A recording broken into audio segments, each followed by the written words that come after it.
Há algo que você precisa ouvir hoje, e não é por acaso que você está aqui. Se está cansado de carregar tanto, de se preocupar com tudo, de tentar agradar a todos, de correr atrás de coisas que prometiam dar paz e deixaram você ainda mais vazio. Sente que a vida pesa mais do que deveria, como se carregasse uma mochila invisível cheia de pedras que ninguém vê, mas você sente cada uma. Hoje você vai descobrir como soltar o que é excesso para ficar apenas com o que realmente importa. Não palavras vazias, verdades que vão mudar a forma como você vive cada dia. Se esta mensagem chegou até você hoje, é por um motivo. Declare nos comentários: hoje escolho soltar o que pesa e ficar apenas com o que Deus diz que importa. E fique até o final. Vamos começar. Número 1. O peso invisível de carregar demais. Há um cansaço que não desaparece com o sono. Você se deita, fecha os olhos e ainda assim sente que por dentro algo continua apertando. Levanta-se e já está cansado antes mesmo de começar o dia. E muitas vezes não é que esteja fazendo demais, mas que está carregando demais. Pesos invisíveis, pedras que ninguém vê, mas que você sente no peito, na nuca, na respiração curta, porque há cargas que Deus nunca pediu que você levasse. Sem perceber, você se tornou aquele que resolve, aquele que aguenta, aquele que não pode falhar. Carrega preocupações alheias, antecipa cenários e se castiga por coisas que nem aconteceram. Também carrega expectativas que outros colocaram sobre você e que aceitou como se fossem mandamentos. Ser perfeito, ter tudo sob controle, não decepcionar ninguém. E isso desgasta. E ainda há o passado, feridas que já deveriam estar nas mãos de Deus, mas que você continua levando como lembrete de culpa. Julga-se por erros que o Senhor já perdoou. Condena-se por fases em que apenas estava sobrevivendo. O mais duro é que tudo isso pesa sem fazer barulho. Ninguém percebe, ninguém o elogia por carregar, mas você sente quando o dia fica em silêncio e o coração parece ficar sem ar. Por isso, o esgotamento espiritual não é um inimigo, é um alarme. É a alma dizendo que algo precisa ser solto para que você possa respirar novamente. E aqui aparece a ternura de Jesus. Ele não olha para o seu cansaço para exigir mais, olha para se aproximar. Em Mateus 11:28, ele diz: venham a mim, todos os que estão cansados e sobrecarregados, e eu lhes darei descanso. Não diz venham a mim e lhes darei mais peso. Diz descanso. Um descanso que entra na alma e coloca o coração em ordem. O mundo sussurra uma mentira elegante. Diz, acumule para estar seguro.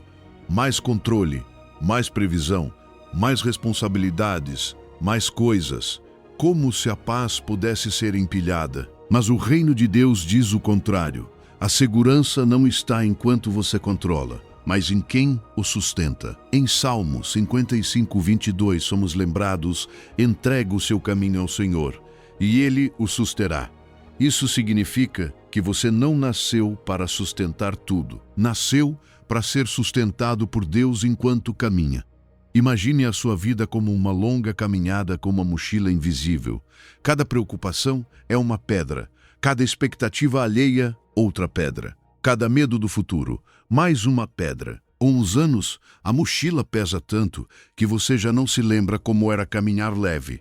Fica curvado, tem dificuldade de desfrutar o simples, dificuldade de confiar. E hoje Jesus se aproxima com paciência e diz: deixe-me ver essa mochila. Não tenha vergonha. Vamos tirar juntos o que você não precisa carregar. Reconhecer que está esgotado não é fraqueza, é verdade. E a verdade diante de Deus é sempre o início da liberdade. Você pode dizer: Senhor, estou cansado, estou sobrecarregado, já não aguento mais. Deus não pede que você finja força, pede que traga o seu cansaço real. Ele já sabe o que você carrega, mas quer que você também veja e entregue. Nem tudo o que pesa pertence a você. Faça algo simples hoje. Antes de dormir, pegue um papel e escreva 3 coisas que está carregando e que não lhe correspondem.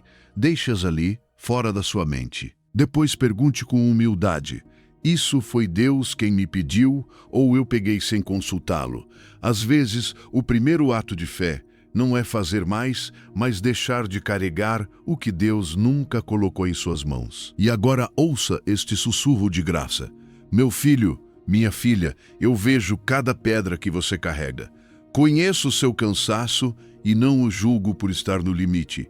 Venha a mim, deixe-me sustentá-lo. O meu descanso é real e é para você. Quero vê-lo caminhar leve, com um coração mais simples, com uma fé que respira.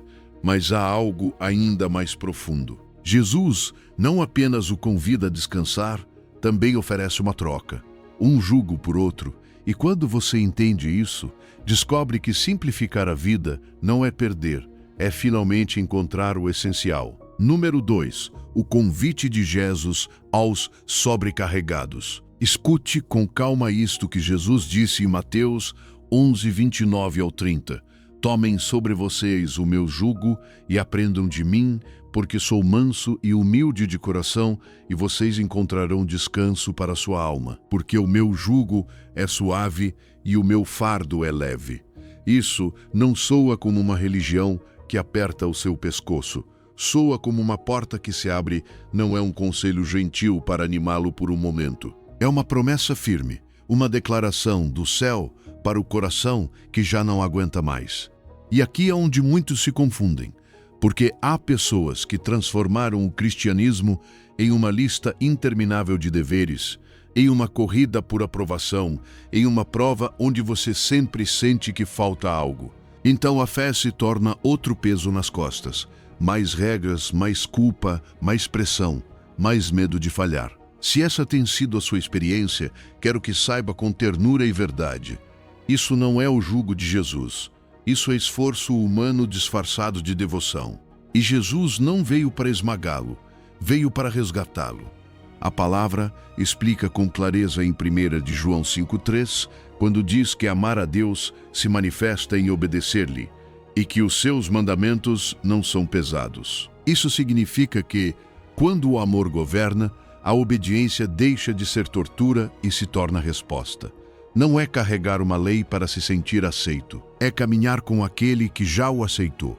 É obedecer não para que Deus o ame, mas porque Deus já o ama e ensina você a viver de uma maneira que o protege. Agora, pense na palavra jugo. Por natureza, um jugo soa como trabalho duro, esforço, peso.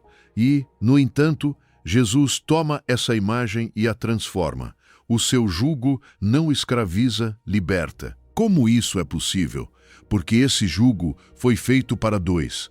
Jesus não está dizendo, pegue isto e resolva sozinho. Ele está dizendo, venha, fique ao meu lado, eu vou com você. Eu marco o passo, eu sustento quando as suas forças se quebram. Imagine um jugo de madeira polida, bem ajustado, feito para não ferir o pescoço. De um lado vai um boi jovem, nervoso, que ainda não sabe andar em linha reta. Do outro lado vai o boi mais forte e experiente. O jovem se desvia, tropeça, assusta-se com o barulho do caminho. Mas o jugo o mantém perto do forte, e o forte corrige o ritmo sem humilhá-lo, puxa quando o jovem enfraquece e o guia sem soltá-lo. Você é aquele que está aprendendo. Jesus é aquele que sustenta. O peso real ele carrega. Por isso, o descanso que Cristo promete não é uma vida sem responsabilidades. É uma vida com paz no meio delas. É continuar trabalhando sim, mas com a alma em calma. É continuar cuidando da sua família, sim, mas sem viver com o coração apertado. É continuar avançando, mas já não a partir do medo, nem da culpa, nem da necessidade de agradar a todos. O descanso é a presença de Jesus dentro do seu dia, colocando ordem no seu interior enquanto as suas mãos fazem o que precisam fazer. E aqui vem a aliança, a parte que liberta por dentro. Jesus não pede perfeição, ele oferece companhia. Não diz, quando você se consertar, venha. Diz, venha como está, cansado, confuso, sobrecarregado. Aprenda de mim. A fé não é caminhar à frente de Jesus, tentando alcançá-lo para ser aprovado. A fé é caminhar ao seu lado e deixar que a sua vida ensine você a viver. E quando você tropeça, ele não se afasta. Ajusta o passo. Quando você fica sem forças, ele sustenta. Torne isso prático hoje mesmo. Quando sentir que um peso se levanta dentro de você, quando perceber aquela pressão no peito, diga em voz baixa, como quem se agarra a uma verdade: Jesus, este jugo é compartilhado. Tu levas o que eu não posso. E fique por um momento respirando essa frase, como se fosse pão para sua alma. Você não precisa provar nada a Deus para que ele permaneça. Ele já decidiu ficar. O jugo é para dois. E hoje Deus lhe diz: meu filho, minha filha, o meu jugo não é uma corrente.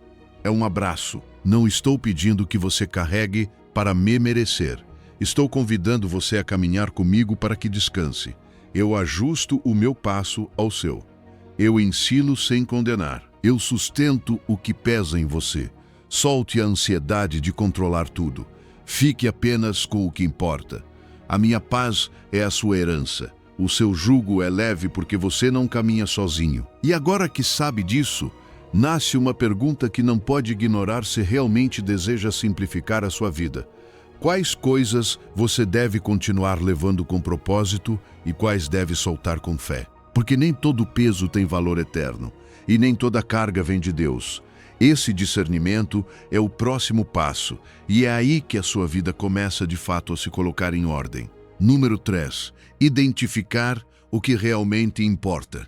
Há uma pergunta que às vezes evitamos porque dá medo, mas é a que coloca toda a vida em ordem quando você se atreve a encará-la de frente. O que restará quando tudo o mais desaparecer?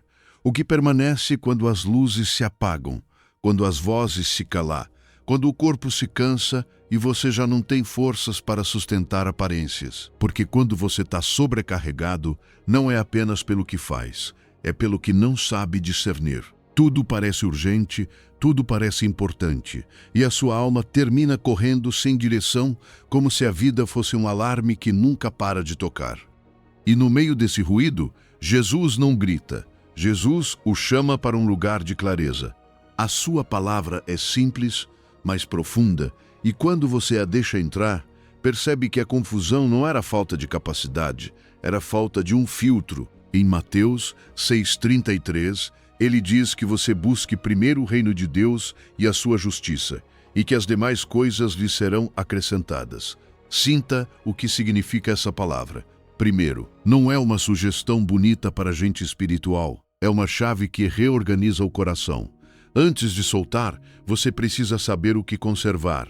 Antes de esvaziar, precisa saber o que é essencial, porque o mundo o ensina a reagir. Responda rápido, corra, produza, prove. Não fique para trás. O mundo o convence de que, se você não responder agora, se não fizer mais, se não estiver em tudo, então estará perdendo algo, e assim rouba o seu presente e o enche de urgências emprestadas. Mas o reino funciona de maneira diferente. O reino não o mede pela velocidade, mede pela direção. Não pergunta quanto você fez, pergunta para que você viveu. E quando você coloca o reino em primeiro lugar, muitas coisas se ajustam sozinhas e outras revelam que eram apenas ruído disfarçado de importância. Talvez agora mesmo você sinta essa tensão por dentro.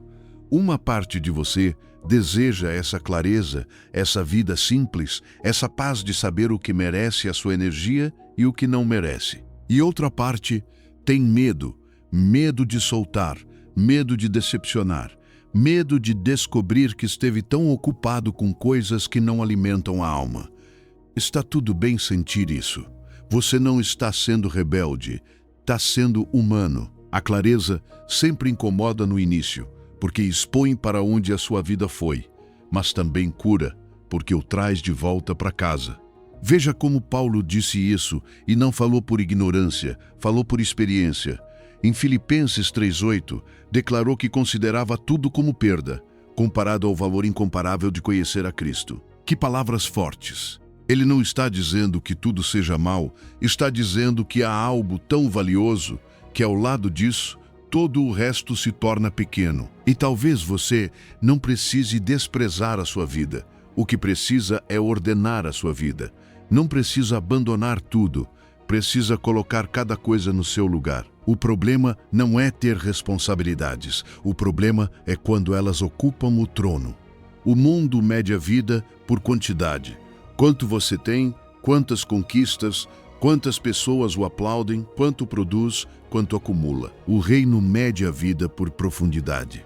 Quão perto você está de Deus quando ninguém o vê. Quão genuíno é o seu amor quando não recebe nada em troca.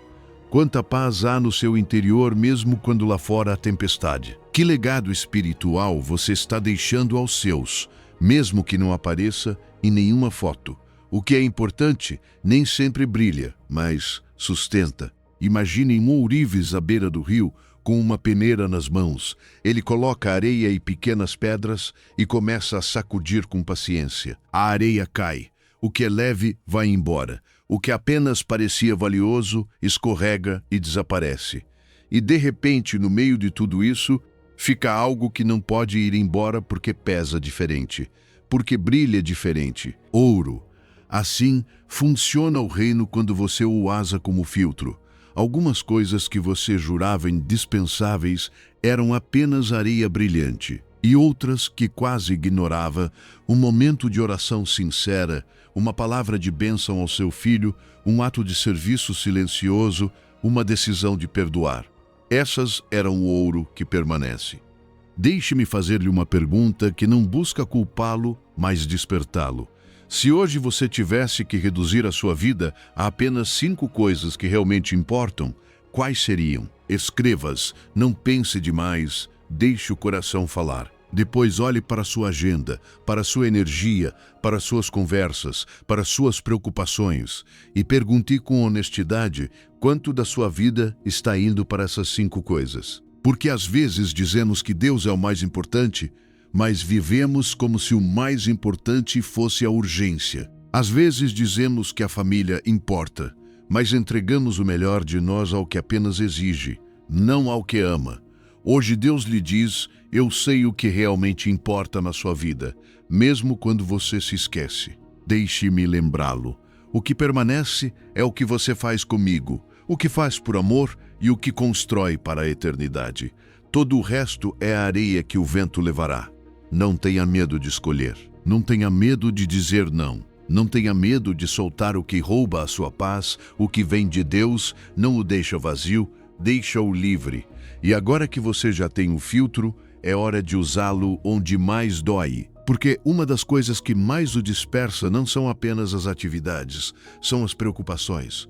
Aquelas que roubam o seu sono, que o fazem viver no futuro, que tiram a sua paz mesmo quando o dia está calmo. E é aí, exatamente aí, que vamos entrar agora para aprender a soltar de verdade. Número 4. Soltar as preocupações que Deus não pediu que você carregas. Aqui está uma verdade incômoda que quase ninguém lhe diz, mas que você já sentiu muitas vezes. Preocupar-se parece cuidar. Quando você se preocupa com seus filhos, acha que está protegendo-os. Quando se preocupa com o futuro, acha que está sendo responsável. Quando se preocupa com o que pode acontecer, sente que está se antecipando para evitar a dor. Mas a realidade é outra. A preocupação não protege ninguém.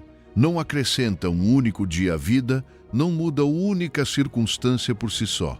A única coisa que faz com certeza é roubar você.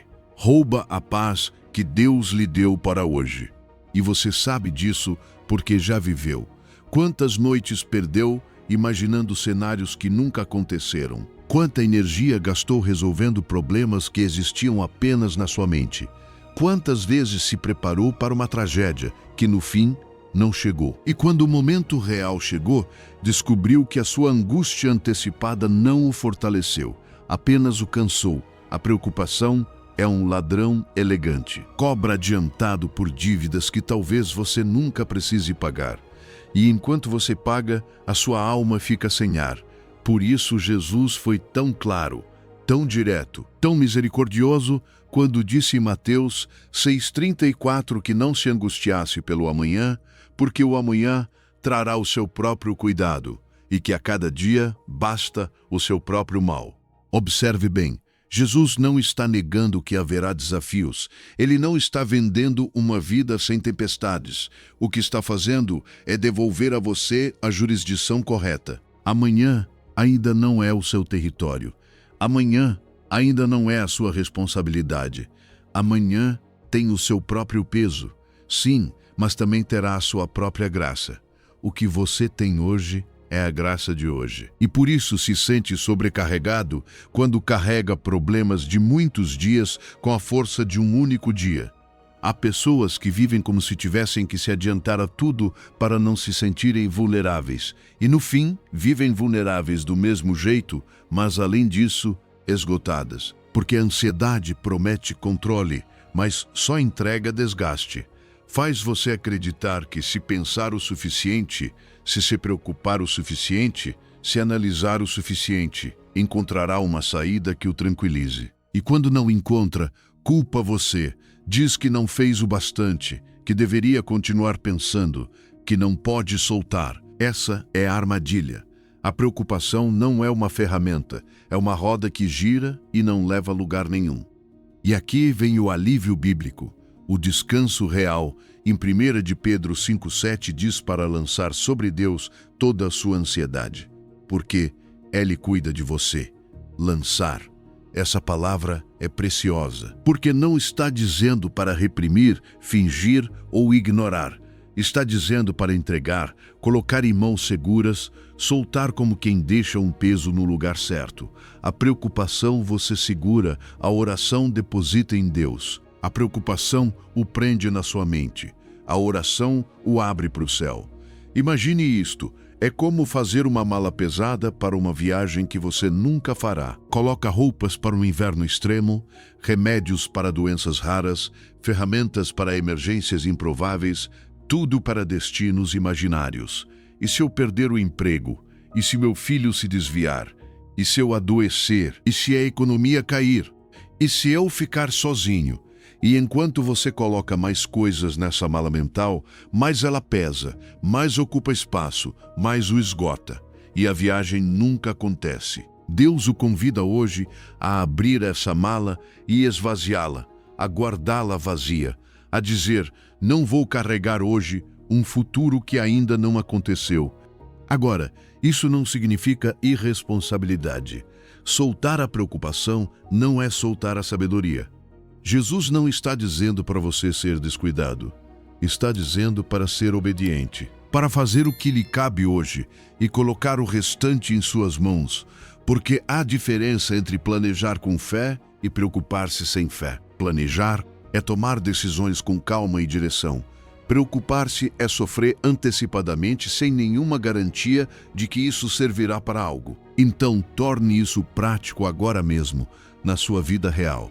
No seu dia comum, cada vez que uma preocupação surgir, como aquele pensamento que chega querendo se instalar, faça a si mesmo duas perguntas simples. Isso é de hoje ou é de amanhã? E posso fazer algo agora mesmo ou não posso fazer nada agora? Se é de amanhã, diga com firmeza. Essa ainda não é a minha jurisdição. Se não pode fazer nada agora, entregue em oração, porque segurá-la não a resolverá. E se pode fazer algo, faça com paz, não com pânico, porque o que você faz com Deus tem um peso diferente. E ouça isto, a preocupação rouba hoje o que talvez amanhã nunca cobre. Não continue pagando com a sua paz por coisas que ainda não existem. Não continue sacrificando o presente no altar do medo. Hoje Deus lhe diz, eu já estive no seu amanhã, eu sei o que vem. E também sei que a minha graça estará lá esperando por você. Não gaste hoje o que reservei para amanhã. Confie, eu cuido de você melhor do que você poderia cuidar de si mesmo. E enquanto você solta essas preocupações, perceberá algo ainda mais profundo. Nem sempre o que mais pesa são os problemas. Às vezes o que mais pesa são as pessoas, as relações que drenam, as vozes que exigem, os vínculos que roubam a sua paz. E isso é delicado, sim, mas também faz parte de simplificar a vida com Jesus. Porque ficar apenas com o que importa inclui aprender a amar sem carregar o que não lhe corresponde. E é exatamente aí que vamos entrar agora. Número 5. Soltar relacionamentos que drenam a sua paz. Eu sei que este tema dói e também sei que é confuso, porque você ama a Deus, quer fazer o que é certo, quer ser uma boa pessoa, quer ter um coração limpo. E por anos talvez lhe ensinaram que um bom cristão deve aguentar tudo de todos, que impor limites é egoísmo, que afastar-se de alguém é falta de amor, que se você diz não, está falhando. Eu também tive dificuldade para entender isso, mas com o tempo, e às vezes com lágrimas, aprendi que há uma diferença enorme entre amar alguém e permitir que essa pessoa o destrua. Não é a mesma coisa. Olhe com honestidade. Há pessoas que o deixam esgotado, culpado, confuso. Você entra em uma conversa e sai drenado como se tivessem arrancado a sua paz. E o mais triste é que às vezes você mesmo se convence de que isso é amor. Que, se continuar ali, está sendo fiel. Que, se suportar, Deus vai recompensá-lo. Mas diga-me algo. Quanto tempo mais você vai entregar a sua paz a quem a usa para pisoteá-la? Quantas vezes mais vai esvaziar o seu tanque emocional em alguém que nunca se satisfaz? Quando vai reconhecer que não pode dar do que já não tem? Porque continuar se esvaziando não é amor, é autodestruição. Amar não é permitir que o destruam, e Jesus é o exemplo mais claro disso. Ele amou a todos, sim. Teve compaixão das multidões, sim. Curou, ouviu, perdoou, serviu, mas não caminhou em intimidade com todos. Jesus tinha multidões ao redor, mas escolheu 12 para caminhar de perto. E dentro desses 12, abriu o coração de maneira ainda mais próxima a 3. Isso não era favoritismo, era sabedoria, era discernimento. Era entender que o amor pode ser amplo, mas a proximidade é seletiva, porque a sua alma é um tesouro que Deus lhe confiou. A Bíblia não fala disso com crueldade, fala com verdade. Em Provérbios 13:20 diz que quem anda com os sábios se tornará sábio, mas o companheiro dos tolos sofrerá as consequências. Não diz isso para que você se torne arrogante, mas porque você é permeável. Você absorve o que o rodeia. Fica impregnado de conversas, atitudes, hábitos, espíritos. Se cercar de pessoas que drenam a sua fé, a sua paz, a sua esperança, eventualmente se encontrará sem fé, sem paz e sem esperança, ainda que continue dizendo que crê. E em 1 Coríntios 15:33 se reafirma que as más companhias corrompem os bons costumes. Não é ameaça, é diagnóstico, é Deus protegendo você com sabedoria. Às vezes, o que o mantém preso é a culpa. Você sente que, se impuser limites, é mal. Sente que, se afastar, é desleal. Sente que, se cuidar de si, está abandonando. Mas isso é uma mentira que rouba sua vida, porque impor limites não é falta de amor, é mordomia. Deus lhe deu uma mente, um coração, um propósito, uma paz. Não lhe deu tudo isso para que entregue sem discernimento. Há relacionamentos que se sustentam com amor e respeito. E há relacionamentos que se sustentam com culpa e medo. E se a relação só existe porque você teme dizer até aqui, então já não é relação, é prisão. Imagine a sua vida como um barco. Há pessoas que são como velas. Quando o vento sopra, elas o impulsionam, animam, edificam, lembram quem você é em Deus. Aproximam você da calma, não do caos. Empurram você em direção ao seu propósito. Mas também há pessoas que são como âncoras. Não importa quanto vento haja, sempre o mantém preso no mesmo lugar. Arrastam você para discussões repetidas, dramas intermináveis, culpas antigas, confusão constante. E você pode amar uma âncora, sim, mas se não a cortar, o barco não avança. Você não precisa odiar a âncora para soltá-la. Só precisa amar o seu destino o suficiente para não permanecer estagnado. Agora, isso não significa que você vai cortar todo mundo e ficar sozinho. Significa que vai organizar níveis. Há pessoas que você pode amar à distância, com oração, com respeito, sem dar acesso total ao seu coração. Há conversas que você não precisa ter. Há discussões que não precisa vencer. Há portas que não precisa abrir novamente, e há estações que já terminaram, ainda que seja difícil aceitar. Alguns relacionamentos são sazonais. Forçá-los além do tempo os transforma em peso. E Deus não o chamou para viver sobrecarregado. Chamou-o para viver livre. Faça algo pequeno, mas real esta semana. Identifique um relacionamento que consistentemente o deixa esgotado, culpado ou vazio. Apenas reconheça, sem justificar, sem maquiar. Dê-lhe um nome. Depois, estabeleça um limite simples. Não precisa fazer um discurso. Pode ser não responder imediatamente. Pode ser reduzir o tempo. Pode ser escolher não entrar em assuntos que sempre terminam em dor. Pode ser responder com respeito, mas com firmeza. Você não é obrigado a explicar a sua paz a quem nunca cuidou dela. E ouça, Deus lhe diz: meu filho, minha filha, eu lhe dei uma vida, um propósito e uma paz. Não lhe dei tudo isso para que entregue a quem não valoriza. Proteja o que lhe dei. Isso não é egoísmo, é fidelidade, é mordomia. Às vezes soltar alguém é a forma mais amorosa de honrá-lo, porque deixa de alimentar o que está doente, e também é a forma mais amorosa de honrar a si mesmo, porque você volta a respirar. E agora, se isso já é forte, há algo ainda mais sutil que pode escravizá-lo todos os dias sem que perceba. Não é uma pessoa específica, é uma necessidade interna, a necessidade de que todos o aprovem. E esse peso, embora ninguém o veja, pode governar a sua vida. É aí que vamos entrar agora. Número 6. Soltar a necessidade de aprovação humana. Viver buscando aprovação humana é como caminhar com uma mochila cheia de espelhos quebrados. Cada espelho devolve uma versão diferente de você, e você acaba cansado, mudando de forma conforme quem o observa. Com uma pessoa é sério demais, com outra fraco demais, com outra intenso demais, com outra insuficiente. E sem perceber, começa a viver como ator, não como filho. Mede as palavras para não incomodar, edita a essência para não perder carinho, torna-se especialista em agradar, mas estranho para si mesmo. E o mais duro é isto: no fim do dia, ainda que todos estejam satisfeitos com você, você não está, porque na tentativa de ser aceito por todos, foi se perdendo por dentro. E ouça isto: você não é o único, isso é humano.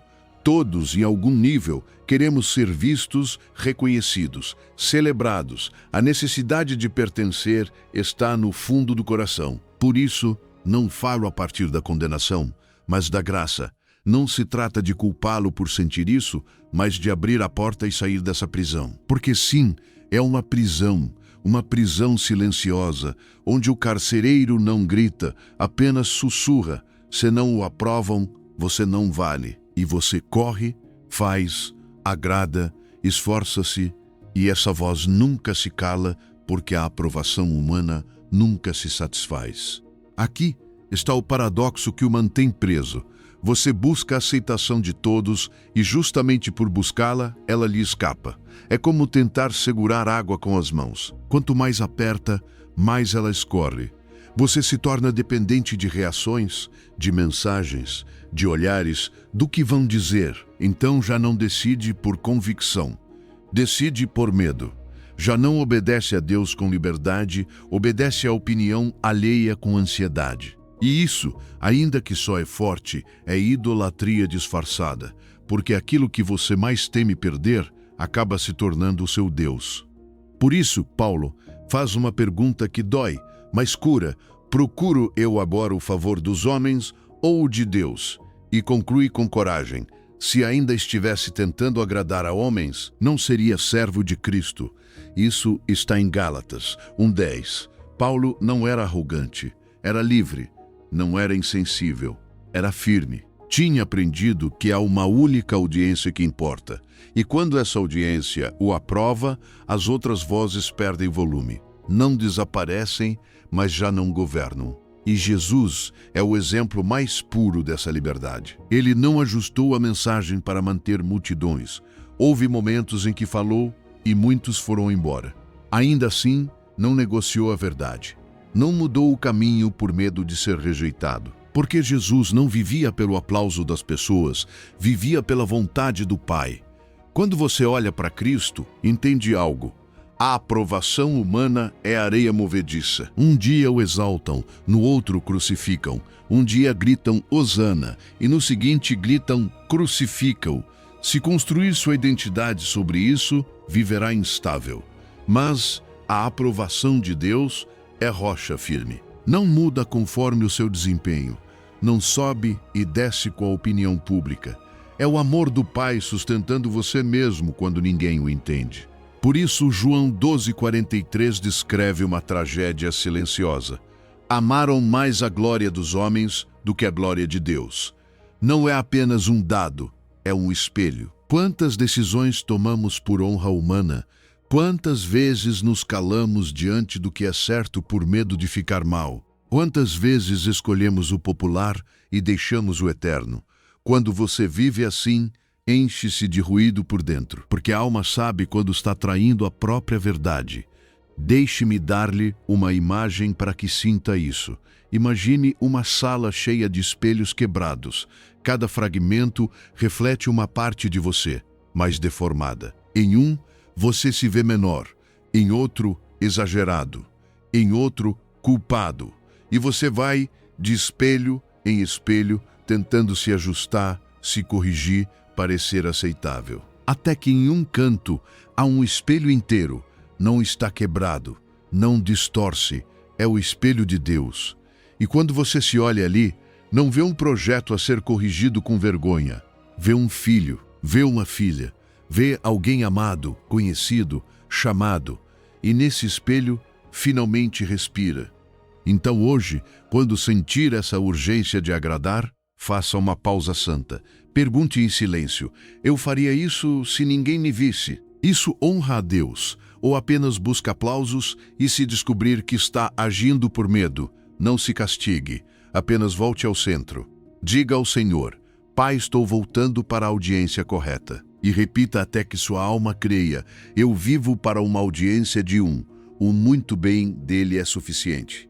Hoje Deus lhe diz: pare de buscar nos olhos humanos o que apenas os meus olhos podem lhe dar.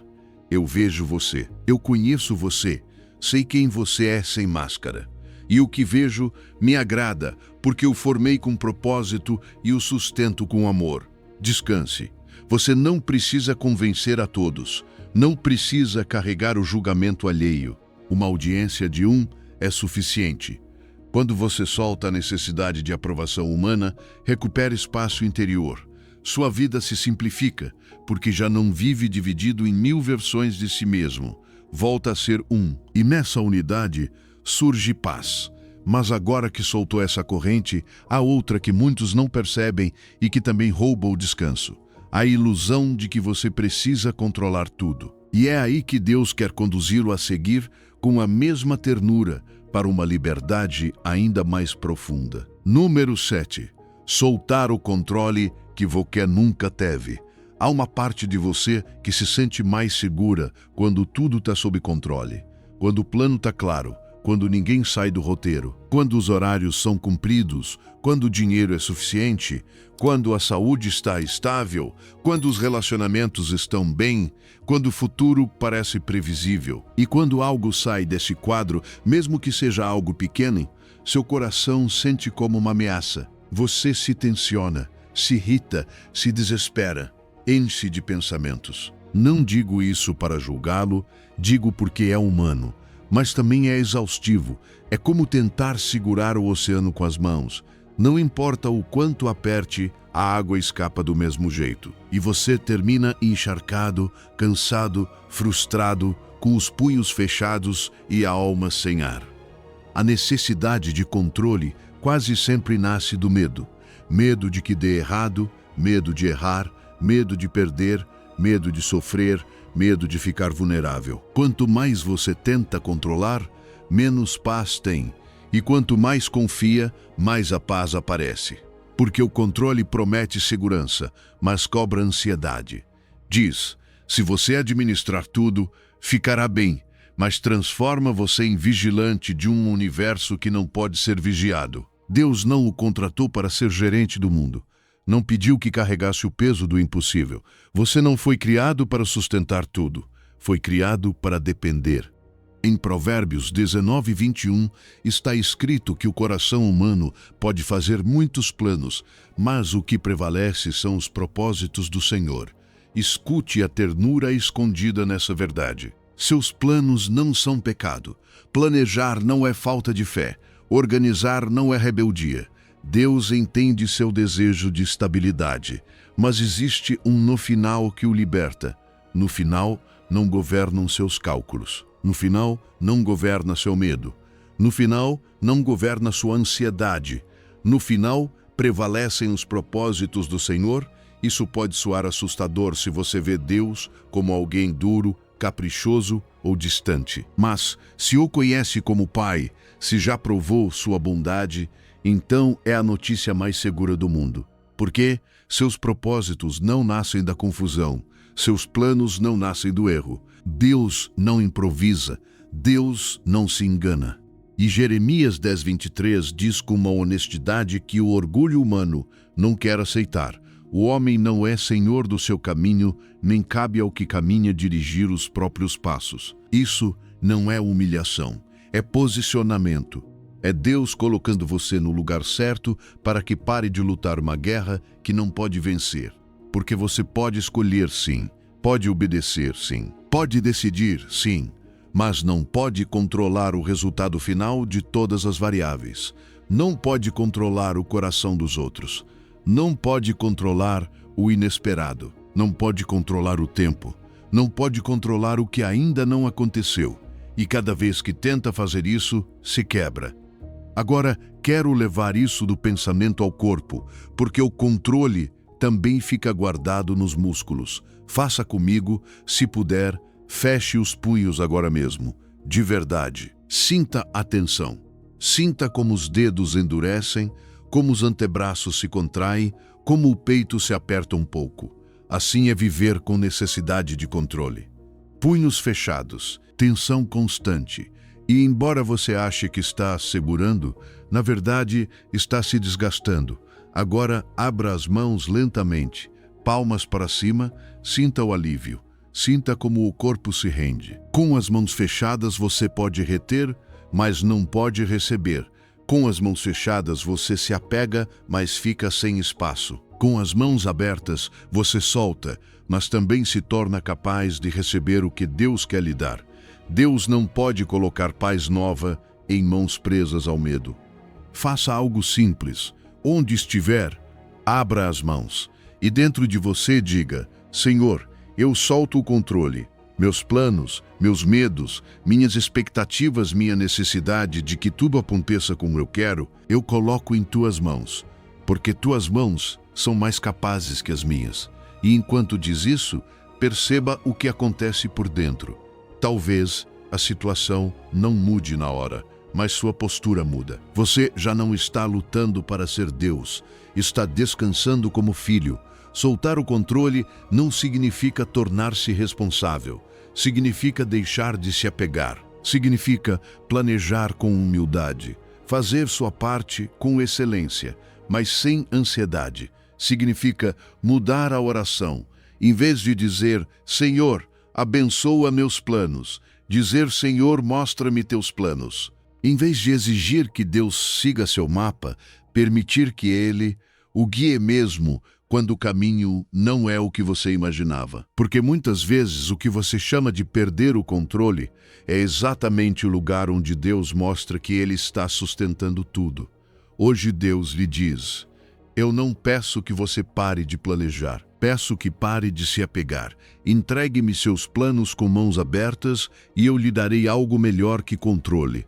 Darei paz enquanto trabalho no que você não pode ver. Você pensa que o controle o protege, mas a confiança o cura.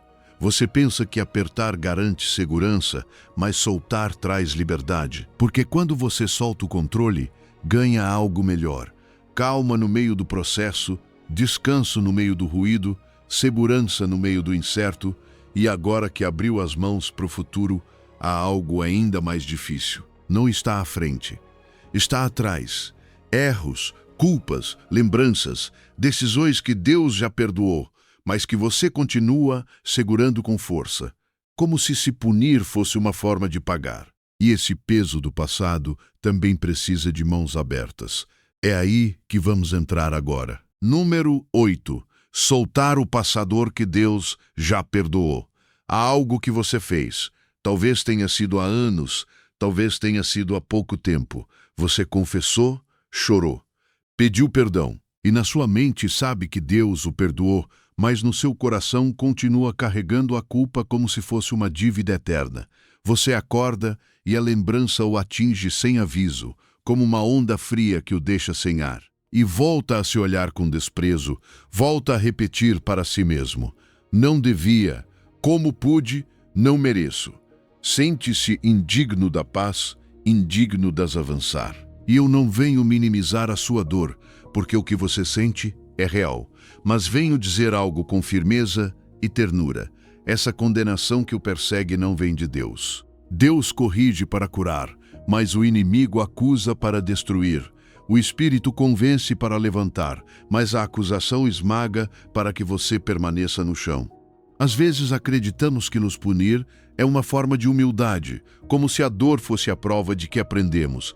Mas escute isto: se Deus já o perdoou, continuar se punindo não é santidade, é escravidão. E aqui aparece o paradoxo que o quebra por dentro. O juiz do universo o declarou livre, mas você continua vivendo como prisioneiro. O céu encerrou o seu caso, mas você continua abrindo o processo todas as noites. Deus proferiu a sentença, mas você continua executando-a. Então eu lhe pergunto com amor: quem está sendo mais duro com você? Deus que o perdoou ou você que se recusa a soltar? Quem está exigindo mais de você? O pai que o abraça ou a sua mente que o condena? A Bíblia diz isso com uma clareza que não deixa espaço para dúvidas. Em Isaías 43:25, Deus fala como Pai e Salvador: eu mesmo, sou o que apago as tuas transgressões por amor de mim, e dos teus pecados não me lembro. Isso não significa que Deus tenha memória fraca. Deus sabe todas as coisas. Quando Ele diz que não se lembra, significa que decide não usar isso contra você. Escolhe não trazer como arma. Escolhe não transformar em rótulo. Escolhe não defini-lo pelo seu pior momento. E se o Deus Santo, o Deus Justo, o Deus Perfeito, decidiu não recordar seu pecado como dívida pendente, com que autoridade você o recorda para condenar a si mesmo? Porque aí está o verdadeiro problema. Você continua mergulhando no lugar onde Deus já lançou sua culpa. Se Deus lançou seus pecados no fundo do mar, por que continua nadando para baixo para resgatá-los? O que está buscando ali? Uma explicação que o acalme, um castigo que sinta merecer, uma identidade que combine com a sua dor? Mas no fundo do mar não há vida para você, apenas correntes. Deus não o chamou para viver revisando ruínas, chamou-o para viver construindo esperança. Carregar o passado é caminhar olhando para trás enquanto Deus o chama para frente. É querer avançar com os olhos fixos em um cemitério. Imagine isto, devagar, como se estivesse vendo. Um cemitério silencioso, não de pessoas, mas de erros. Há lápides com nomes que você reconhece. Decisões, palavras, momentos que o envergonham. Foi o próprio Deus quem o sepultou. Colocou uma cruz sobre a terra, colocou flores de misericórdia. E na entrada há uma placa que diz: proibido exumar. O funeral já aconteceu, a terra já se acomodou. A grama já cresceu, mas de vez em quando você volta com uma pá. Começa a cavar, desenterra o que já estava morto, e quando faz isso, não resgata nada bom, apenas enche as mãos de dor. Hoje Deus lhe diz: solte a pá. Não é falta de responsabilidade, é obediência à minha graça. Deixe descansar o que eu já sepultei. E aqui vem a redefinição da redenção que muda a sua vida. Suas cicatrizes não são sentença, são testemunho. O que antes era vergonha, em minhas mãos se torna evidência do meu poder. Deus não desperdiça sua dor. Ele a redime para sua glória. A cruz não apenas apaga, também transforma. O que você chama de meu pior capítulo, Deus pode transformar em minha maior prova de que Ele me restaurou. Não porque você celebra o que aconteceu, mas porque celebra o que Deus fez com o que aconteceu. A redenção não nega o passado, ela o reposiciona. Coloca-o onde deve estar, atrás de você, sob o sangue, fora do trono da sua identidade. Por isso, a palavra lhe dá uma direção clara. Em Filipenses 3, 13 e 14, Paulo diz: "Uma coisa faço, esquecendo-me das coisas que ficaram para trás e avançando para as que estão adiante, prossigo para o alvo." Ele não diz que foi fácil, diz que foi uma decisão. Uma coisa faço. Isso é foco, isso é simplificação. Isso é permanecer apenas com o que importa, porque você não pode correr para o futuro enquanto carrega uma corrente no tornozelo chamada culpa. Não pode abraçar o novo de Deus com as mãos ocupadas segurando o velho. Hoje, faça algo simples. Tome uma ação pequena, mas com peso espiritual. Escreva em um papel esse erro que você não consegue soltar. Dê-lhe um nome. Tire-o do peito. E depois escreva por cima, em letras grandes: "Perdoado, sepultado, não tem poder sobre mim." E destrua o papel, não como magia, mas como o símbolo de uma verdade. E quando a lembrança voltar, porque às vezes volta, responda com autoridade tranquila: "Isso já foi julgado na cruz. Não tem jurisdição sobre o meu presente." Não discuta com a acusação. Declare a graça. Não alimente o passado. Alimente sua fé. Hoje Deus lhe diz: "Não o defino pelo seu pior momento. Defino-o pelo meu amor infinito." O que você fez já não existe no meu livro de contas. Pare de ler um capítulo que eu já encerrei. Avance. A melhor parte da sua história ainda está por ser escrita. Eu não o chamei para sobreviver com culpa, chamei-o para viver em liberdade. E quando você solta o passado que eu já perdoei, sua alma fica leve e finalmente há espaço para permanecer apenas com o que importa. Número 9. Soltar as possessões que possuem no seu coração. Há um momento em que você percebe algo desconfortável. Não está cansado apenas pelo trabalho, está cansado pela perseguição. Não pelo que faz, mas pelo que tenta alcançar. Esse mais que nunca se satisfaz. Mais dinheiro, mais coisas, mais conforto, mais status, mais segurança, e ainda assim, quando fecha a porta e fica a sós com a sua alma, continua havendo um silêncio estranho, como se o coração dissesse: "Era isso? Foi para isso que eu corri tanto?" Escute com atenção a advertência de Jesus em Lucas 12:15. "Vede, guardai-vos de toda avareza, porque a vida de um homem não consiste na abundância dos bens que ele possui." Jesus não está demonizando o trabalho nem a provisão. Ele está desmascarando um engano. O engano não é ter coisas. O engano é acreditar que as coisas podem dar a você o que somente Deus pode dar: identidade, paz, plenitude, sentido. E aqui entra a grande ideia, clara e firme. Para que você não se esqueça, as posses devem estar na sua mão, não no seu coração. Porque o que está na sua mão, você administra, mas o que está no seu coração, governa você. Talvez por isso seja tão difícil soltar, porque o mundo inteiro prega o contrário. Diz que você vale pelo que produz, pelo que acumula, pelo que mostra, pelo que pode comprar. E sem perceber, começa a viver comparando-se. Começa a medir a própria vida com uma régua que nunca termina. E não o culpo por sentir essa atração. Ela é forte, está em toda parte, mas hoje Deus está dando discernimento para que você não se renda a essa voz. Mateus 6:21 diz sem rodeios: "Porque onde está o teu tesouro, aí estará também o teu coração." Seu coração sempre se inclina para aquilo que considera tesouro. Por isso, a pergunta não é quanto você tem.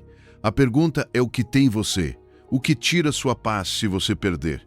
O que domina seus pensamentos quando não pode comprar? O que o faz trabalhar sem descanso, não por responsabilidade, mas por medo? Porque às vezes o que você chama de metas se transformou em correntes, e às vezes o que você chama de progresso se tornou escravidão elegante. Há um paradoxo que poucos se atrevem a aceitar. Você pensa que as coisas dão segurança, mas elas atiram. Quanto mais você tem, mais teme perder. Quanto mais acumula, mais preocupações nascem. Compra a tranquilidade, mas ela chega com a fatura da ansiedade. E o mais triste é que pode acontecer isto: ter tudo o que sonhou e ainda assim não ser livre. Como aquele jovem rico que se aproximou de Jesus com moral, disciplina, boa reputação, e quando Jesus tocou no assunto do coração, o jovem foi embora triste, porque tinha muitos bens. Não foi a falta de fé que o impediu, foi o apego ao tesouro. Tinha tudo, menos liberdade. Imagine uma corrente dourada. Brilha, é bonita, é valiosa. As pessoas olham e dizem: que luxo, mas continua sendo uma corrente.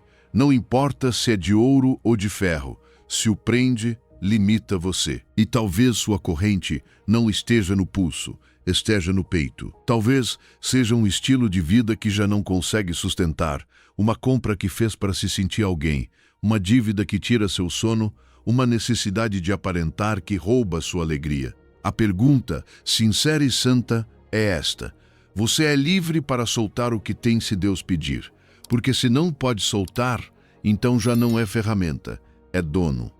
A gratidão transforma o pouco em suficiente, mas a avareza transforma o muito em insuficiente.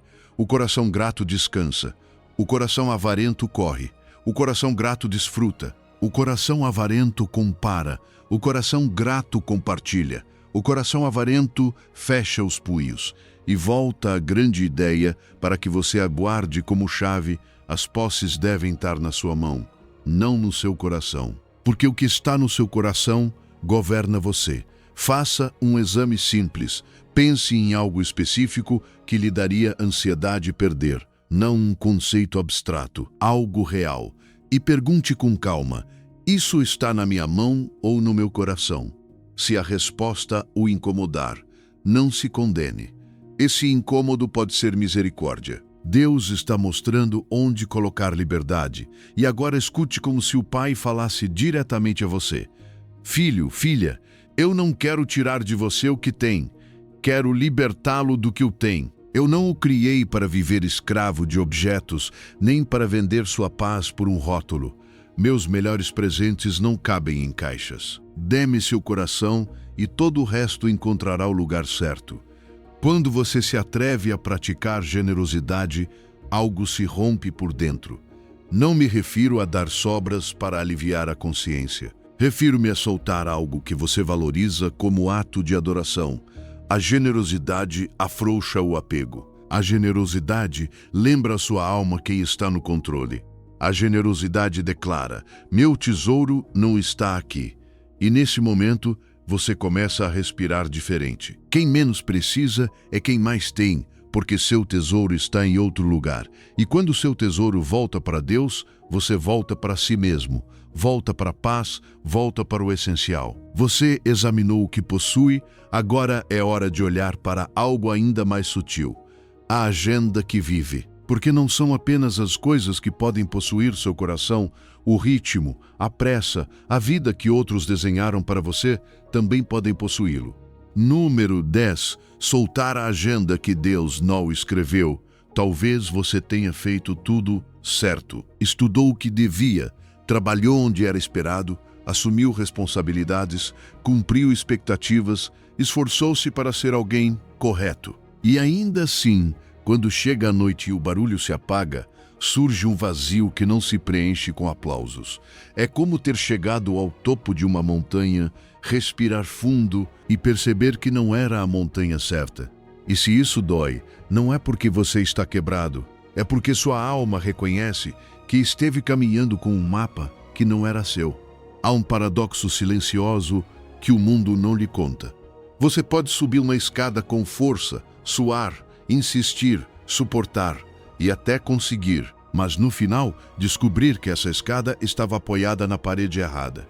Os outros celebram seu sucesso, mas por dentro você sabe que chegou a um lugar que não lhe pertence. E é aí que Jesus olha para você com compaixão, não com reprovação, porque Deus não está interessado em que você corra mais rápido em uma corrida alheia. Deus está interessado em que você caminhe com Ele, mesmo que o passo seja mais simples e o caminho pareça mais estreito. O problema não é que você tenha conquistado coisas. O problema é que talvez tenha conquistado coisas que não eram suas. Não porque fossem más, mas porque não eram o que o Pai desenhou para a sua história específica. A agenda pode ser bonita, pode soar responsável, pode parecer admirável, mas, se não nasceu no coração de Deus, termina drenando você por dentro. É o tipo de peso que o faz sentir-se ocupado por fora e desconectado por dentro. E às vezes você nem percebe até já ter passado anos defendendo uma vida que nem sequer escolheu com Deus. Aqui a luz se acende no quarto escuro. Jesus não viveu como escravo das expectativas humanas. João 5,19 diz: em verdade vos digo que o Filho nada pode fazer de si mesmo, senão somente aquilo que vê o Pai fazer. Veja o segredo. Jesus não fazia tudo o bom que podia fazer. Fazia o que via o Pai fazer. Por isso viveu em paz. Por isso mesmo sob pressão não viveu ansioso. Por isso mesmo com multidões não viveu disperso. Sua agenda não era uma lista interminável. Era obediência diária. E você também foi criado para viver assim, com direção, não com desespero. Provérbios 16:9 confirma: o coração do homem planeja o seu caminho, mas o Senhor lhe dirige os passos. Você pode planejar, sonhar, organizar, propor metas, e isso não é errado. Mas há diferença entre planejar com Deus e perseguir sem Deus. Há diferença entre avançar com oração e correr com orgulho. Quando seu coração traça o rumo sem consultar o Pai, você acaba defendendo decisões que o deixam seco, mas quando permite que Ele dirija seus passos, até o pequeno se torna significativo. Até um não se torna santo. Até a mudança de rota se torna misericórdia. Imagine que, desde pequeno, entregaram-lhe um mapa, disseram: siga este caminho, aqui está a vida. E você o seguiu com disciplina.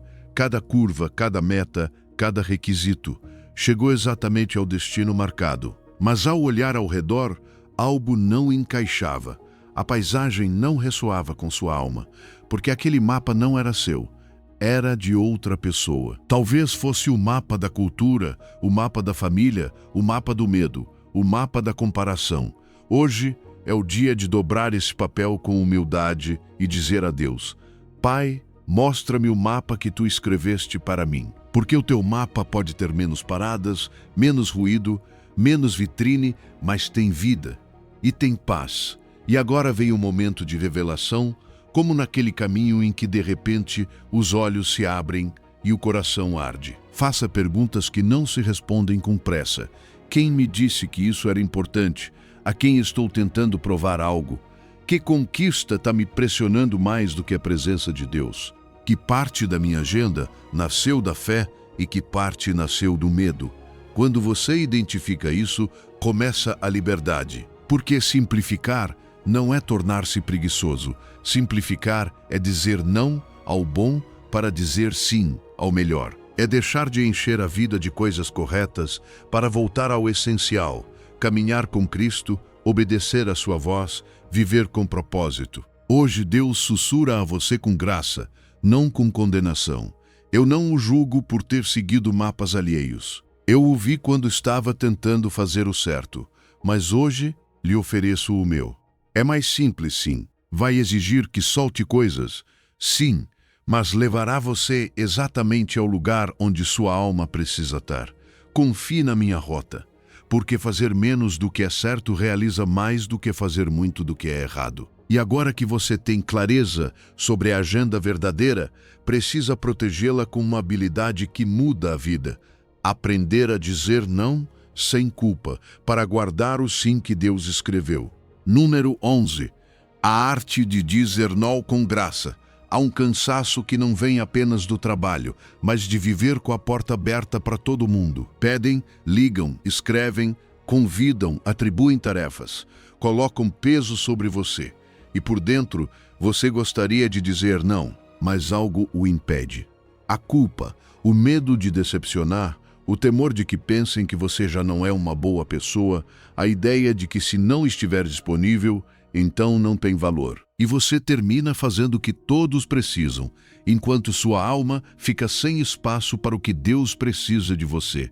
Por isso, hoje, o Senhor não está pedindo que você corra mais, mas que aprenda a proteger o essencial. Porque nem tudo o que lhe pedem é o seu chamado. O mundo aplaude quem diz sim a tudo. Chama de produtivo, chama de prestativo, chama de responsável. Mas o reino de Deus funciona diferente. No reino, as pessoas mais eficazes não são as que se espalham em 1000 coisas, mas as que aprenderam a arte sagrada de dizer não. E isso não é egoísmo, é mordomia. Não é dureza, é sabedoria. Não é falta de amor, é amor ordenado.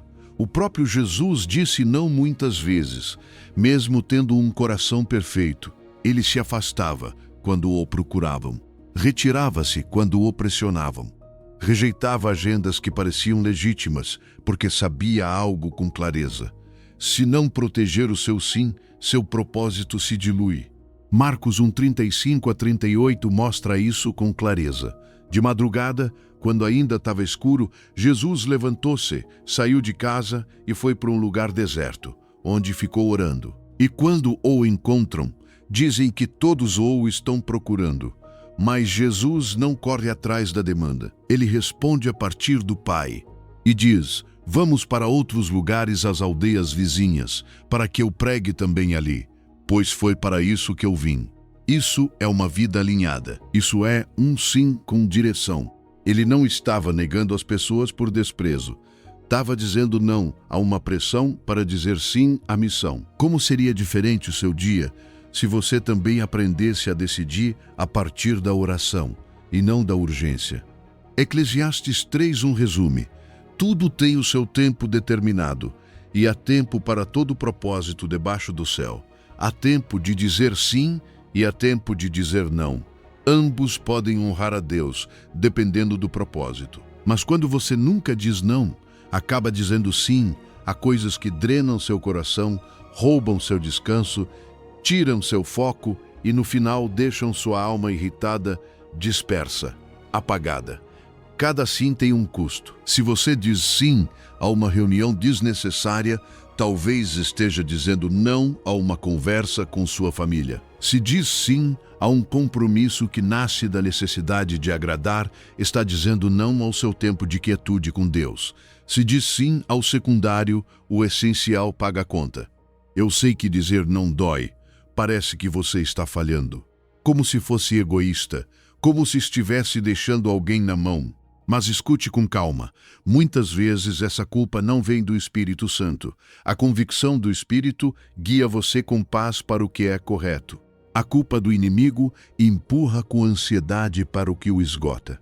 A voz de Deus ordena você por dentro. A voz do inimigo dispersa você por fora.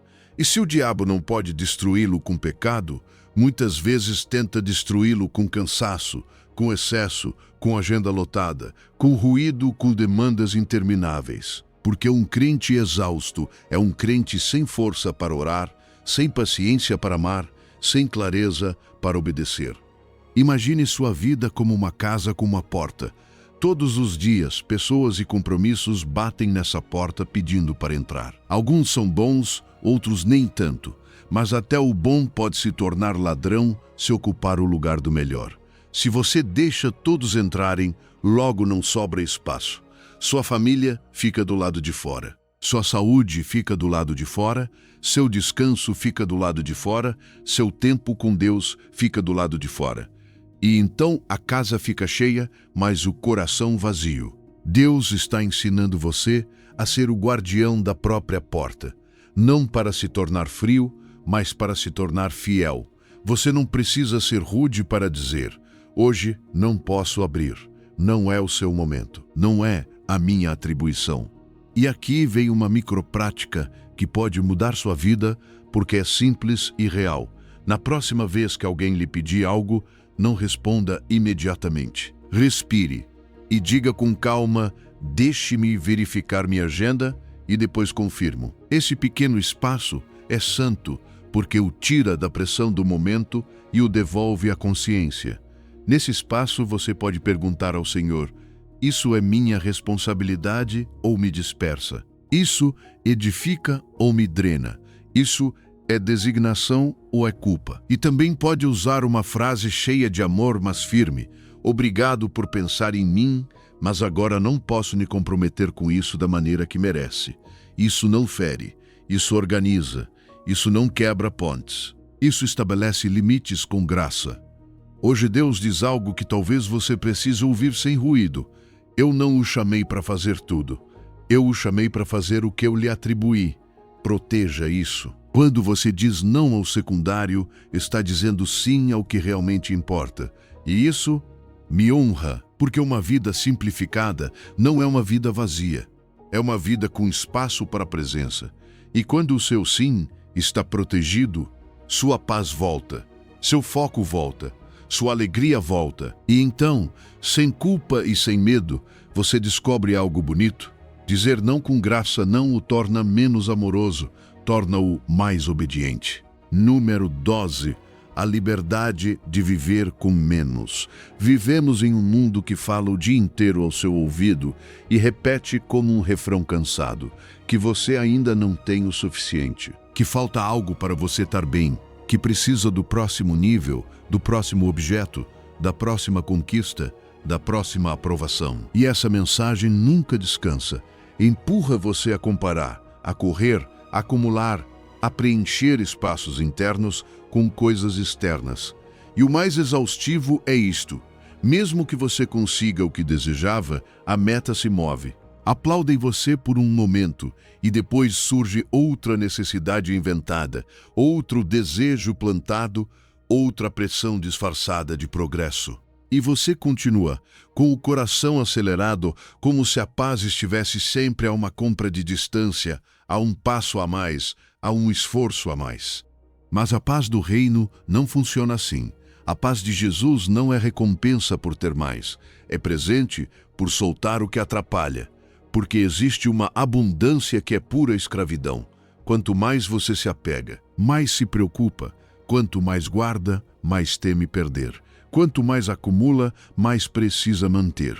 Quanto mais depende do material, mais frágil se torna por dentro. E é um paradoxo que dói aceitar, mas liberta. Quando você entende, a abundância nem sempre o torna livre. Muitas vezes o prende. A liberdade, ao contrário, começa quando você descobre que precisa de muito menos do que imaginava. Que uma vida simples pode ser uma vida poderosa. Que o essencial pesa pouco e sustenta muito. Paulo disse isso a partir da experiência. E quando você lê com calma, sente que ele está olhando nos seus olhos, como um peregrino cansado que encontrou uma chave. Ele escreveu: "Não digo isso por estar necessitado, porque aprendi a viver contente em toda e qualquer situação. Sei o que é passar necessidade e sei o que é ter abundância. Aprendi o segredo de viver contente em toda e qualquer circunstância." Isso está em Filipenses 4:11 a 12. E essa palavra aprendi é preciosa, porque significa que o contentamento não é temperamento, é treinamento espiritual. Você não nasce com isso, aprende caminhando com Deus. Aprende quando o Senhor ensina você a respirar fundo sem depender do que possui. E para que ninguém se engane, a Escritura confirma, de fato, a piedade com contentamento é grande fonte de lucro. Isso está em 1 Timóteo 6,6. Veja como essa linguagem é diferente da linguagem do mundo. O mundo diz, ganhar é ter mais. Deus diz, ganhar é viver satisfeito, porque quando o seu coração está em paz, você já ganhou algo que o dinheiro não pode comprar. Quando sua identidade está ancorada em Cristo, as circunstâncias perdem o poder de governá-lo. E aqui está o segredo que realmente simplifica sua vida. Não se trata de negar necessidades reais, mas de ordenar sua alma para que não confunda desejo com necessidade. Trata-se de lembrar que Deus não dá graça para amanhã, dá graça para hoje, que o pão de cada dia é para o dia, não para a ansiedade. E quando o coração aprende a dizer, Senhor, o que me deste hoje é suficiente para hoje, algo se rompe por dentro. Mas o que se rompe é a corrente, não o coração. Quebra-se o feitiço de acreditar que sua vida depende do que falta e começa a gratidão pelo que já está presente. O próprio Jesus viveu assim. E isso é forte, porque ele tinha um nível de paz que o mundo não conseguia entender. A Bíblia diz que ele declarou que o Filho do Homem não tinha onde reclinar a cabeça. Isso está em Lucas 9,58. Não era pobreza romantizada, era liberdade. Era um coração tão cheio do Pai que não precisava se apoiar no externo para se sustentar por dentro. Jesus não tinha muitas coisas, mas tinha descanso verdadeiro. E o descanso verdadeiro é uma riqueza que não enferruja, não quebra, não se perde, não se desvaloriza. Imagine uma árvore nas mãos de um bom jardineiro. Quando chega o tempo da poda, parece que estão machucando. Cortam-se ramos que pareciam saudáveis, tira-se volume, reduz-se tamanho, a árvore fica mais desnuda, mais simples, mais leve. Mas o propósito dessa poda não é tirar vida, é direcionar a seiva, é fazer com que a força chegue ao que importa. E depois, na estação seguinte, o fruto é maior justamente porque havia menos ramos competindo por energia. Assim Deus faz com você quando convida a viver com menos. Não está tirando sua alegria, está devolvendo seu foco. Não está empobrecendo você, está libertando-o do que o mantinha preso. Hoje você pode praticar isso de forma simples e real. Quando sentir aquele impulso de preciso disso agora, faça uma pausa e pergunte a si mesmo se é necessidade ou ansiedade. Você pode escrever o que acha que precisa e dar a si mesmo um tempo. Espere 30 dias e verá como muitas necessidades se dissolvem sozinhas quando o coração se acalma. Enquanto isso, repita uma declaração que cura. Eu tenho o suficiente. O que Deus me deu hoje é suficiente para hoje. E se o Senhor quiser acrescentar algo, acrescentará no tempo dele, sem que você perca a paz no processo. Porque perder coisas o torna mais rico quando as coisas que você perde estavam empobrecendo você. E hoje, Deus sussurra com ternura, como quem levanta seu rosto.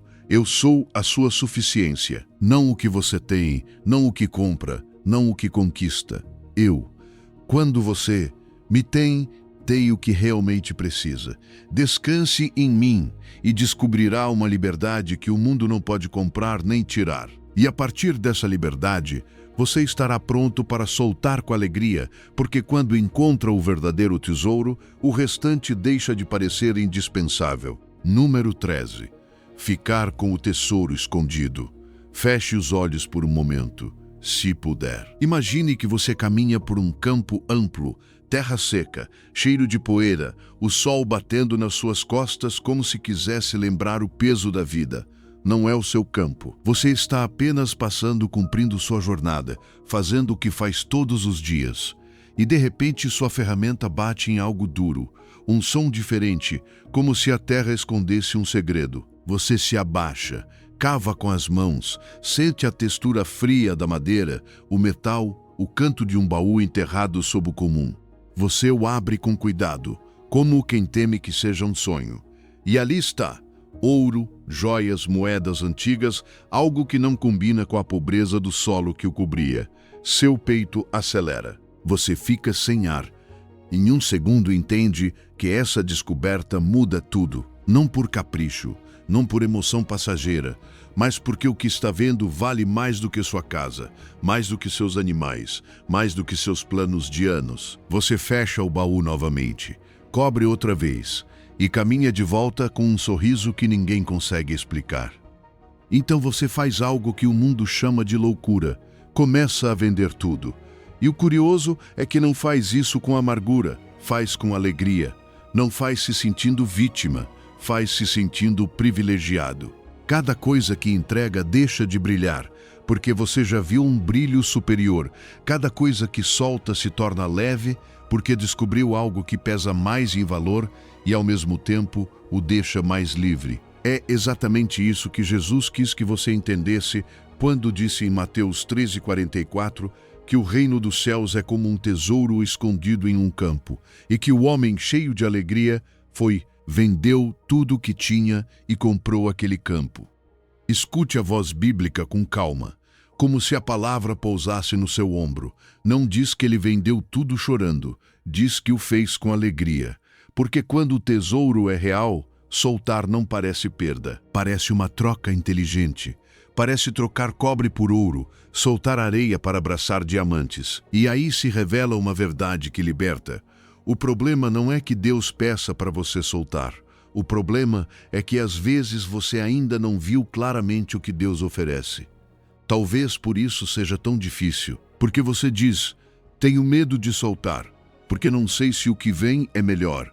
E essa frase é humana, é honesta, é o tremor de um coração que já foi decepcionado antes. Mas veja como Jesus insiste na mesma ideia com outra imagem, em Mateus 13, 45 a 46. Um comerciante que buscava pérolas preciosas encontra uma de grande valor e vende tudo para comprá-la.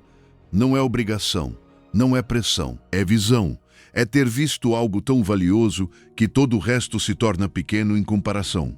O mundo chama você de louco quando solta algo visível por algo eterno. Mas a verdadeira loucura é se apegar ao que enferruja, quebra e se perde, enquanto ignora um tesouro que não acaba. A verdadeira tragédia não é soltar tarde. É chegar ao final com as mãos cheias de coisas e a alma vazia de propósito. Porque quando você não viu o tesouro, se apega ao secundário como se fosse eterno. E por isso vive carregado, saturado, disperso, achando que perderá sua segurança se soltar. Agora imagine um joalheiro experiente. Coloque sobre a mesa dele pedras falsas, que brilham com luz barata. Depois coloque um diamante perfeito puro, impossível de imitar. O joalheiro não hesita, não faz drama, não chora pelas pedras que entrega, não porque despreze o que tem, mas porque sabe reconhecer o valor real. E quando você vê Cristo como Ele é, quando realmente contempla seu amor, sua paz, seu perdão, sua presença, seu chamado, todo o resto perde o brilho. Não porque a vida fique cinza, mas porque o reino tem um resplendor incomparável. E aqui vem o sussurro da graça. Não peço que você solte para deixá-lo vazio. Peço que solte para poder enchê-lo. Eu não estou tirando, estou libertando. O que tenho para você vale mais do que tudo o que hoje o assusta soltar. Confie. A troca está a seu favor. Quando você escuta isso, simplificar deixa de ser sacrifício e se torna uma escolha de amor. Você diz não ao que atrapalha para dizer sim ao que salva. Faça uma oração simples, sem palavras complicadas, aí mesmo onde está. Senhor, abre meus olhos para ver o teu tesouro como ele realmente é. E se algo dói soltar, coloque a mão no peito, respire devagar e repita dentro de si. Estou trocando o temporário pelo eterno, porque quem mais solta é quem mais ganha, não por magia, mas por visão. E quando sua alma encontra o tesouro escondido, todo o resto perde o brilho, e você finalmente descansa. Número 14. O descanso de uma vida focada. Há um cansaço que não se cura dormindo mais. Você se deita e o corpo descansa, mas por dentro continua correndo. É o esgotamento da dispersão. 1000 coisas começadas, nenhuma terminada. 1000 vozes pedindo e seu coração tentando responder a todas. No final do dia, há movimento, mas não há satisfação. Sua alma não precisa de mais entretenimento, nem de mais motivação. Sua alma precisa de foco, porque o caos nem sempre vem da falta de força, mas da falta de direção. O mundo aplaude você por estar ocupado. Faz você acreditar que seu valor aumenta enquanto sua agenda se enche. Mas Jesus ensina outra lógica. A paz não nasce de fazer menos por fazer menos. Nasce de fazer o que é certo, de voltar ao essencial, de ter clareza. Você pode estar muito ativo e estar longe do que importa. E também pode fazer poucas coisas e estar exatamente onde Deus o quer.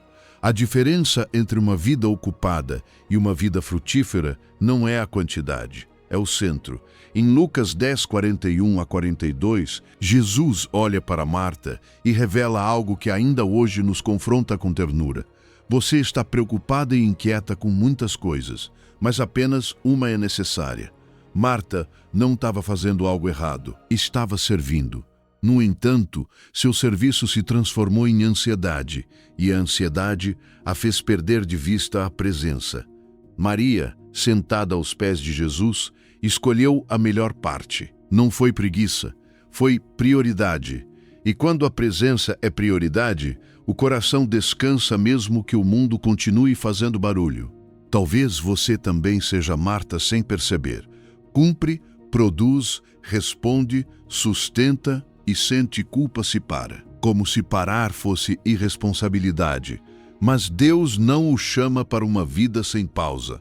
Chama para um ritmo com sentido. No Salmo 27:4, o salmista fala de uma única coisa que pede e busca habitar com Deus, contemplá-lo, permanecer. Essa única coisa não elimina suas responsabilidades. As coloca em ordem. Quando a alma volta ao seu centro, todo o resto encontra o seu lugar. Imagine a luz do sol entrando pela sua janela. É quente, bonita, mas está dispersa. Agora imagine essa mesma luz passando por uma lupa. A energia é a mesma, mas o foco a transforma em fogo. Assim é a sua vida. Dispersa, aquece um pouco aqui e ali, mas não transforma. Focada, acende fogo, amadurece fruto, deixa marca. Você não precisa de mais horas nem de mais pressão. Precisa de uma direção santa que filtre o secundário e proteja o essencial. Jesus caminhou com esse foco, não vivia reagindo a cada demanda. Mesmo quando as pessoas o procuravam, ele sabia quando se retirar, quando avançar, quando parar. Não era pressa, era propósito. E por isso havia descanso em sua vida, mesmo em dias intensos. Descanso não é fugir de tudo. Descanso é saber que você está obedecendo, que não está carregando o que não lhe corresponde, que está fazendo o que o Pai lhe designou. Hoje quero convidar você a uma prática simples, mas poderosa. Antes de correr para sua lista, faça uma pergunta. Senhor, o que realmente importa hoje? Depois identifique uma única ação que, se for feita com presença e amor, dará sentido ao seu dia diante de Deus. Faça-a sem multitarefa, sem pressa, sem comparação. Quando terminar, não preencha o espaço imediatamente. Deixe uma margem. Nessa margem, Deus reorganiza você e comece a construir um dia de graça, semanal, mesmo que seja por algumas horas. Um tempo em que você não persegue, não acumula, não prova seu valor produzindo. Apenas volta. Volta para a oração, volta para a palavra, volta para a quietude. Você descobrirá que o mundo não desmorona sem o seu controle, e essa verdade vivida com fé liberta você. Hoje Deus diz: eu não o criei para fazer tudo. A paz chega quando seu coração sabe que escolheu bem diante de mim. Eu o criei para fazer o que eu lhe atribuí. Quando você diz não à dispersão e sim ao essencial, me honra. Descanse na clareza. Descanse no foco e verá como, ao retirar o supérfluo, o que permanece floresce, como um campo que finalmente recebe água na raiz certa. Número 15. A paz de ter escolhido bem-me. Imagine o entardecer da sua vida como um céu dourado que desce lentamente, sem pressa, sem ruído, como se o mundo finalmente abaixasse a voz para que você ouça o que sempre foi verdade. Não imagine com tristeza, mas com serenidade. O sol se despede e deixa uma luz suave sobre o que foi a sua história. Já não há notificações, já não há urgências, já não há corridas para provar nada. Resta apenas uma pergunta silenciosa, mas poderosa. Escolhi bem. Talvez esse pensamento já tenha visitado você mais de uma vez. Esse medo de chegar ao final e descobrir que investiu suas forças no lugar errado, que correu muito, mas em uma direção que não levava à vida, que acumulou coisas e conquistas, mas perdeu presença, amor, oração, família, propósito. Se você sente esse temor, não está sozinho. Esse temor não significa que esteja perdido. Significa que sua alma ainda está desperta, pedindo uma correção a tempo. Porque no final, você não vai se lembrar de quantas coisas teve, mas de quem abraçou quando precisou de você. Não vai se lembrar de quantas tarefas concluiu, mas de quanta paz guardou em meio à tempestade. Não vai se lembrar de quantas metas alcançou, mas se essas metas tinham peso eterno. E isso não é para condenar você, é para libertar. Deus não mostra o essencial para acusar, mas para devolver a alegria de uma vida com sentido.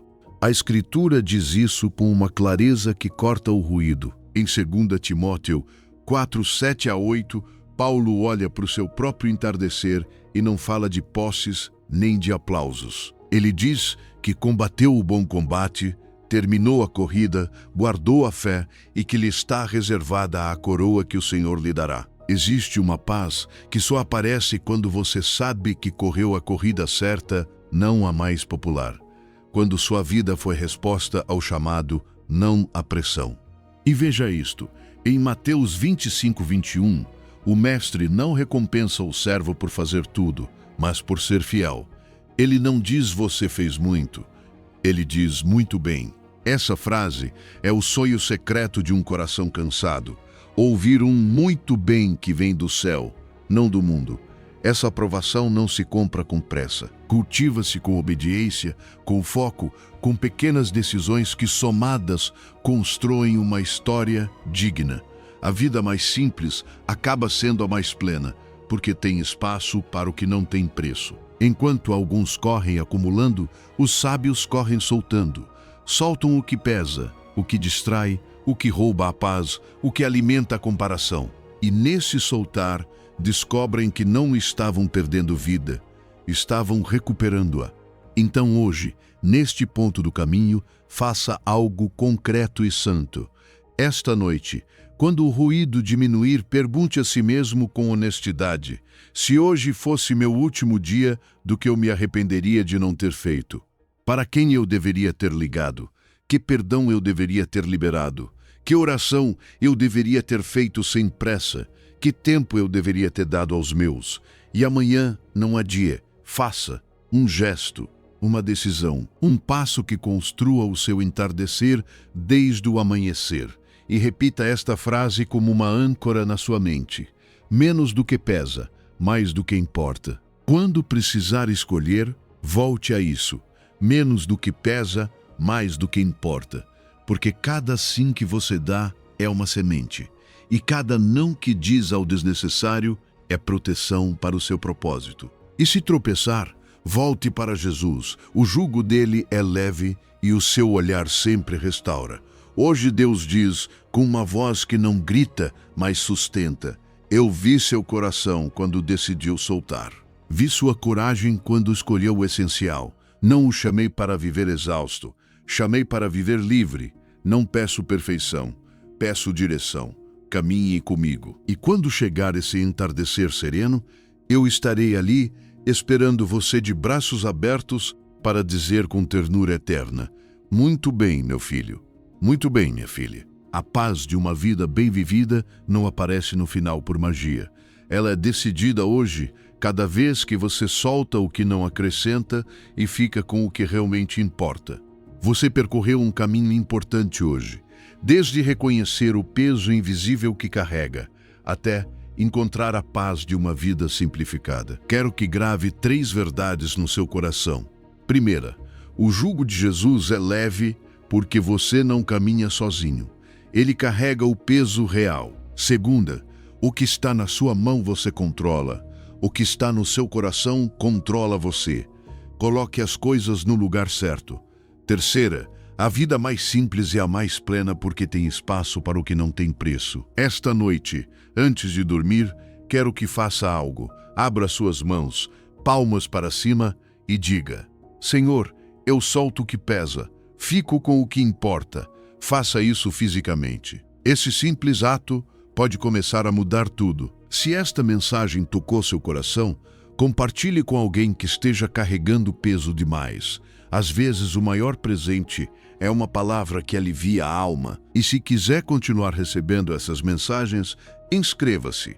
Lembre-se, menos do que pesa, mais do que importa. Que o Senhor lhe dê sabedoria para discernir, coragem para soltar e a paz profunda de ficar apenas com o que tem valor eterno. Até breve.